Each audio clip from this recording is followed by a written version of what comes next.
Hi, my name's Katie, and this is Crash Court Arts History. Today we'll be focusing on the Dada period, which started and ended relatively quickly in the 1900s. Although it was pretty brief, it completely revolutionized aesthetic and conceptual qualities of art and asked a very important question: what can be considered art, and what cannot?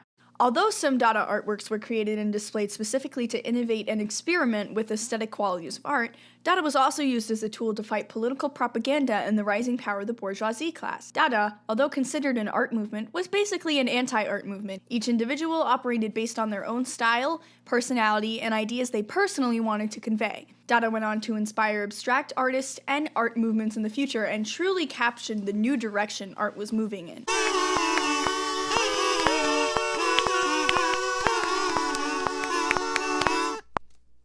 Throughout all of history, art conventions have mainly focused around the philosophies and atmosphere of its surrounding environment. Many of these art periods have focused on philosophies about the rationality of man and included idealized perfection. Classical Greek art focused on idealized sculptures and orderly figures that reflected the opinion of man as rational and perfect. We see a return of these values in both the Renaissance and Neoclassical periods. Even Romanticism, with its raw emotion, focuses on hero figures prevailing and fighting for their rights. Romanticism also reflected another growing ideal in the period before Dada emerged: nationalism.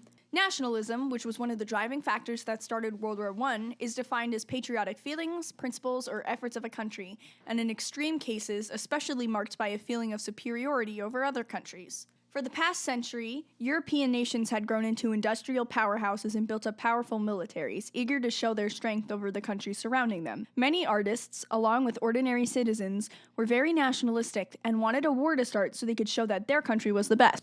Kind of like March Madness, but with tens of millions of casualties in gas warfare. Man, I really think Germany's gonna win this time.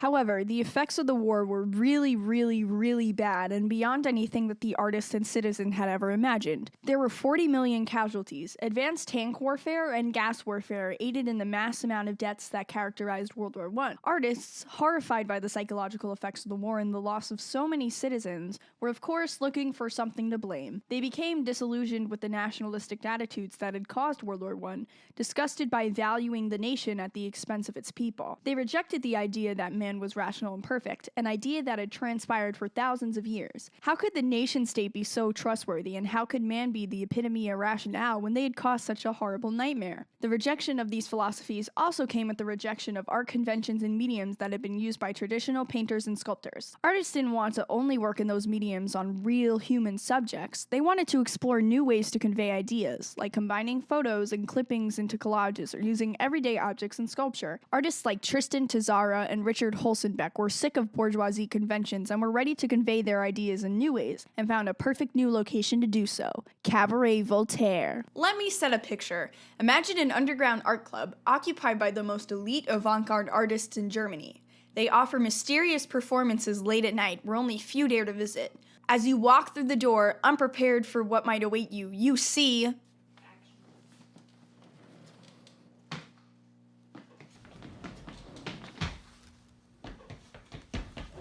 a man with a silly tinfoil hat, reading nonsense poetry. That's what Dada started out as, basically: completely nonsensical, chaotic performance art and philosophy. Cabaret Voltaire was a place where abstract artists could explore the materials and concepts they wanted to use, far away from the horrors of the war outside and the suffocating conventions of traditional painting and sculpture. There's a story that Holzenbeck, one of the founders, plunged a knife inside a German dictionary one night on the word Dada, which means hobby horse, giving the movement its iconic name. You know, in the spirit of Dada, let me see if I can do the same thing with my old geometry review book.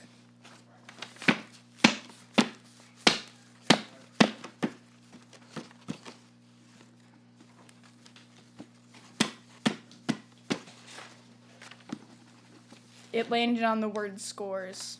Cabaret Voltaire, although just starting, had no idea the influence it would eventually have on the art community and on conventions as a whole. War ended and artists traveled out of Zurich. They spread their ideas and techniques to the art communities in Paris, New York, and Berlin, and transformed art conventions worldwide. Richard Holzenbeck returned back to Berlin from Zurich and brought with him everything he learned while at Cabaret Voltaire.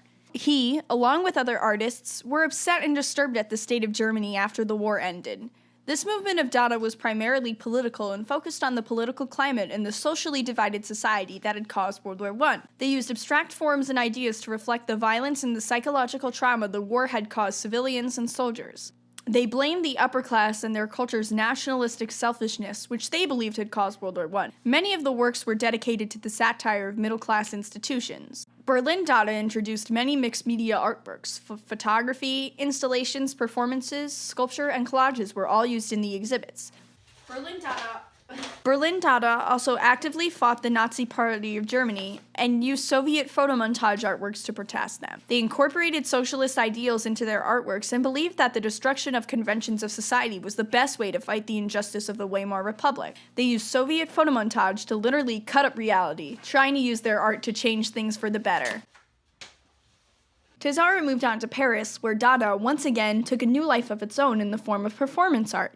Cesare wasn't really focused at all on criticizing politics, and instead wanted to shock middle-class audiences with chaotic, innovative performances. Cesare and other Paris artists wanted to focus on the involvement of the audience. The more they got the audience to riot and react against the art, the better. Cesare was focused on making all of his performances as anti-art as possible. Art should be used to shock and confuse people, not as a commodity to comfort them. His performances often enraged audiences, and several ended in riots. One of his most famous was when he convinced several people that Charlie Chaplin himself was going to be giving a lecture on Dada.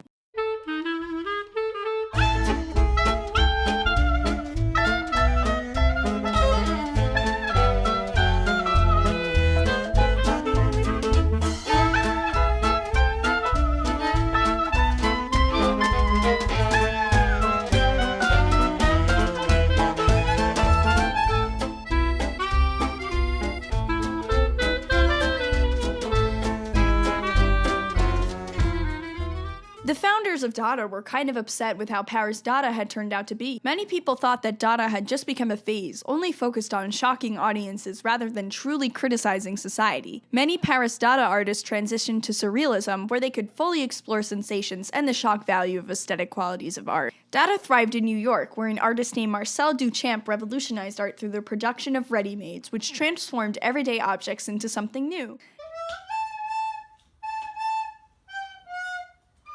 Ready-mades were almost like performative pieces of art. They were everyday objects elevated to the status of art by the artists themselves. They were normally taken out of their usual context and transformed into different meanings.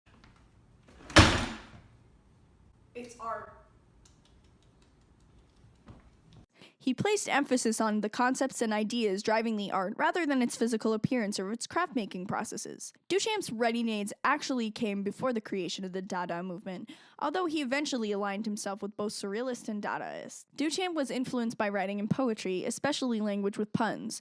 He was trained at an art school to be a painter, but was way more interested in abstract forms and concepts of motion. He took influence from the color and degree of abstraction from Cubist and Expressionist paintings. One of Duchamp's most famous pieces is the fountain, which is just a urinal turned upside down to be a fountain. It's pretty revolutionary. Duchamp entered the fountain into the gallery of the Society of Independent Artists and was kicked out for being too vulgar. Duchamp resigned after this, making a statement about Dada. He was going to march to the beat of his own drum. He could make the art he wanted without it being justified. The big idea is that Duchamp was a huge influence to minimalist and conceptual artists. He refused to have a conventional, commercial artist career and prided himself on innovating and deviating from the norm. And now it's time for the open letter.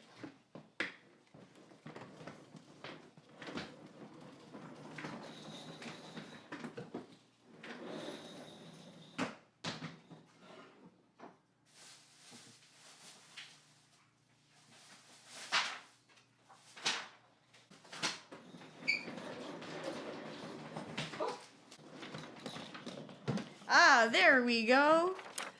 An open letter to ready-mades. Dear ready-mades, you were a pretty influential concept of art. You allowed artists to fully interact and give meaning to the environment around them. Who would think that a urinal could turn into a fountain? Artists could truly change and alter how people perceived reality. However, It took the important arts-making processes out of art. Art no longer had to focus on the tactical skill and the processes required to make art completely switched towards a more conceptual, philosophical-based craft and completely changed how people saw forms of sculpture and abstract art. Like ready-mades, Dada completely changed and revolutionized art for the rest of the century. Instead of focusing on painting otherworldly, irrational scenes, artists wanted to experiment with their environment and create new perceptions of the reality around them. Art went on to challenge political regimes, middle-class conventions, and rational techniques for the rest of time. Dada succeeded at cutting up conventions, literally, and more art movements like Cubism and Surrealism focused on altering everyday objects in their atmosphere. Art was truly never the same after Dada. Abstract art and concepts took over art for decades to come. What started as a small club in Zurich spread around the world and continues to inspire abstract artists and art today.